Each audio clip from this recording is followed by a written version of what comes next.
Y'all voted for the Levi's how-to on Vital. Nose manuals were chosen, so I'm going to try my best to show you how to do them.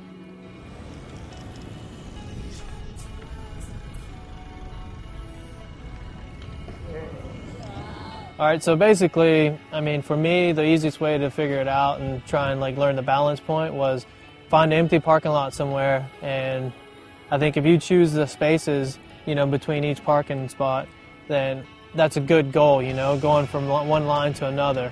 By doing that, you're going to learn your balance point pretty much. That's honestly the easiest way to try and figure out, your balance point. Just find an empty parking lot somewhere and then try and go from space to space in the parking spaces. Once you learn that balance point and you figure out a little bit of that control, you can kind of go from a parking lot, empty spaces, to an island, like a manual pattern somewhere in a parking lot or even in a skate park. Your local skate park might have a grind box somewhere and you can practice on that.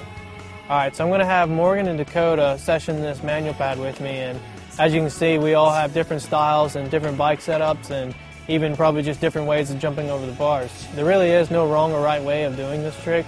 It's just kind of like finding that balance point, and if you make it across it, you make it across it, Alright, for instance, Dakota and Morgan and we all run our, handlebars at a different setup, different length frames, and probably different head tube angles.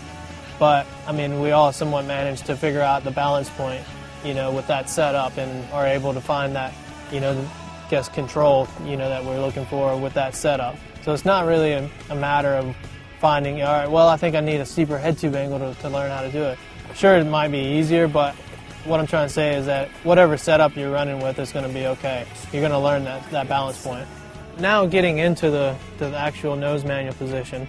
Myself, I like to go about the same speed as I would on a manual. You don't want to go too fast and you don't want to go too slow, because if you go too slow, you're not going to make the distance. To me, if going real fast, you don't really find that control. It's a lot harder to get into that position of finding, the control of it. Basically, once you've figured out how to jump into the nose manual position, one thing you don't want to do is be afraid of jumping over the bars. For me, whenever I get into the position of it and I feel like I'm going to flip over, I basically just do the spread eagle splits and then chunk the bars in between the legs. If you try and hang on, it could end up bad.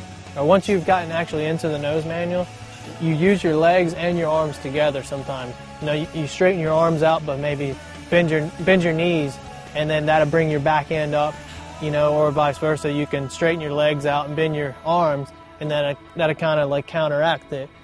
So if you can do this all while in the nose manual, that's basically learning how to control the nose manual. So once you kind of learn that, you're going to be able to go further and further. And sometimes you actually do just lock into it. You don't have to pump anything, you just lock into it, and that's one of the good days. If you think you got the trick on lockdown, sometimes it's not that way, because some days are worse than others. So just have patience with it and keep trying.